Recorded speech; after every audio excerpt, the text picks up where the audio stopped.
Perkenalkan,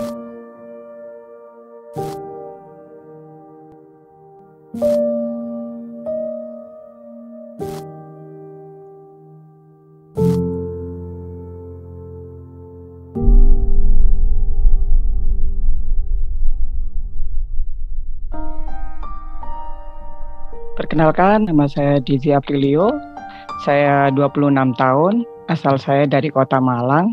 Aktivitas saya sekarang adalah sebagai pendamping teman-teman ODA yang ada di Kota Malang. Pertama kali terkena HIV, jujur saja waktu itu saya belum terlalu paham ya apa itu HIV. Kalau saya sendiri jujur ya pribadi, saya melakukan seks bebas. Itu benar-benar masa lalu yang nggak bisa dilupakan ya. Tapi ya setiap manusia punya masa lalunya masing-masing yang sebenarnya kita nggak bisa merubah itu, tapi kita bisa merubah masa depan. Waktu itu yang saya rasakan cuma saya batuk kering. Aku mulai awal batuk-batuk itu sekitar 2017 Januari. Batuk kering, sembuh, batuk, sembuh, mengganggu pekerjaan saya dong otomatis. Dan itu saya datang ke dokter. Setelah di screening lengkap, hasilnya itu keluar 1 hari setelahnya. Di situ bener-bener udah yang ya udahlah, yang penting aku cepet-cepet lebih sehat lagi, aku cepet-cepet bisa beraktivitas lagi. Akhirnya diketahui statusku ketiga reagen untuk HIV-nya reaktif. Kalau dibilang nggak terima sih, ya nggak terima ya. Siapa sih yang mau terima dapat yang dulu kan dikatakan penyakit kutukan gitu kan ya. Cuma ya yang dirasakan pertama pastinya bener-bener dunia rasanya kayak habis kena gempa bumi yang bener-bener dahsyat. Udah rasanya aduh aku udah mau mati aja daripada kayak gini. Tapi ya disinilah saya sekarang. Kalau teman-teman saya pribadi sih saya nggak terlalu banyak cerita ke mereka ya karena ada rasa takut untuk mengungkapkan status saya ke dunia luar itu ada. Aku takutnya mereka akan menjauhi saya, pertama. Yang kedua, nggak semua orang bisa menerima apa yang saya ucapkan. Yang ketiga, kita pasti akan merahasiakan itu dari segala lingkungan kita. Baik itu waktu mungkin yang akan menjawabnya, biarkan terserah itu waktu yang nentuin. Kalau keluarga inti sendiri yang tahu cuma ibu saya.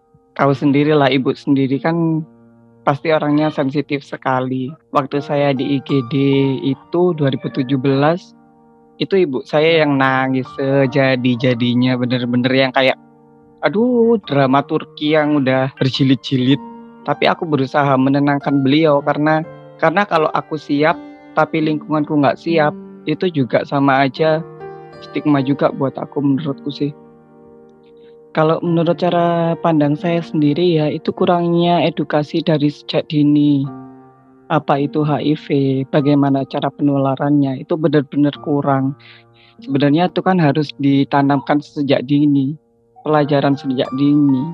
Bukan hal tabu untuk diceritakan juga, karena kan mereka lambat laun pasti tahu tentang hal itu. Janganlah seperti itu, kita sama-sama manusia. Kita punya catatan hitam masing-masing. Yang jelas, kita semua sama. Yang membedakan cuma amal ibadah kita. Kecemasan masalah COVID-19 ini ada ya. Nggak memungkiri memang ada. Apalagi kita tahu kalau misalkan HIV itu yang diserang adalah sistem kekebalan tubuh kita. Karena kita rentan terhadap berbagai macam virus di luaran sana. Jadi memang benar-benar harus melakukan apa itu jaga jarak, apa itu cuci tangan, apa itu pakai masker. Itu benar-benar harus dilakuin sih. HIV itu tidak menular dengan mudah. HIV itu butuh perantara.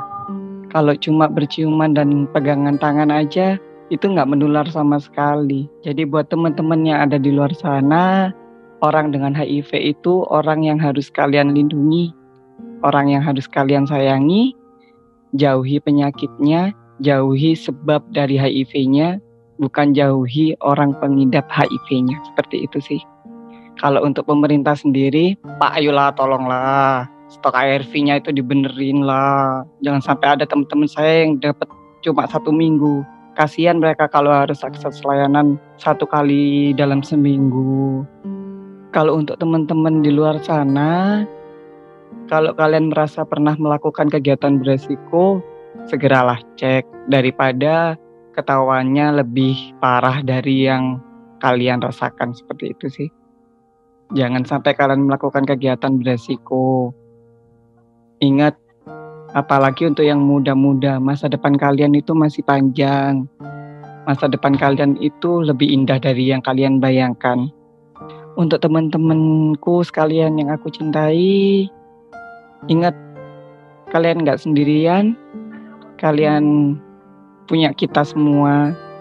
Kita selalu menyayangi kalian. Sekiranya kalian nggak bisa ngelawan diskriminasi dari lingkungan kalian ataupun dari tempat-tempat yang kita nggak tahu di mana itu, aku harap ngomonglah, jangan dipendam sendiri. Itu beban mental sekali untuk kalian. Yang jelas kita laluin ini bersama-sama, jangan sampai ada yang tumbang lagi. Terserah deh dia mau hidup di tubuh kita sampai berpuluh-puluh tahun ke depan, tapi kita harus lebih kuat daripada virus itu. Harapanku juga kita bisa tersenyum bareng-bareng, kita laluin ini bareng-bareng, dan kita bisa sehat bareng-bareng.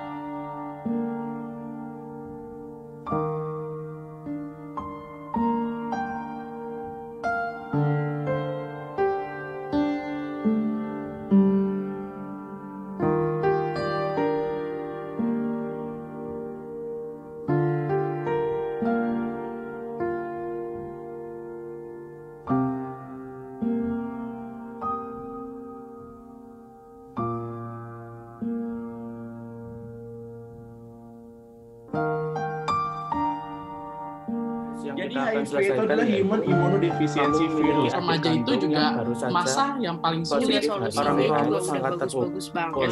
Dari kalian juga aplikatif, nggak menonton itu aja.